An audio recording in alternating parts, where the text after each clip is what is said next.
quiero darles la bienvenida en mi condición doble de presidente del Consejo Directivo de Procapitales y socio de Ernst & Young.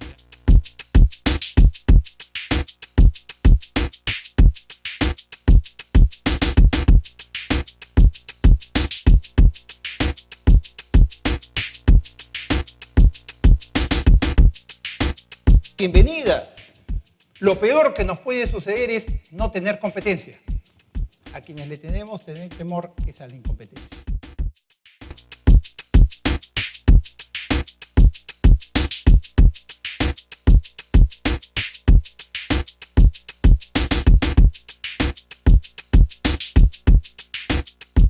Cómo alinear el valor que espera el accionista con el valor que espera el alto directivo, el ejecutivo o el personal clave en una compañía.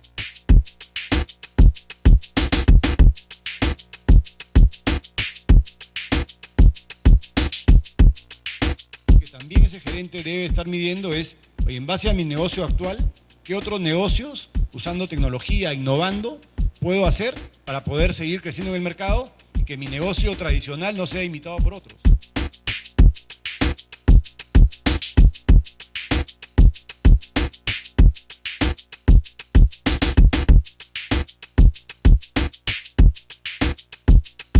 Si nosotros le damos más de lo que el accionista teóricamente debería recibir, le estamos agregando valor.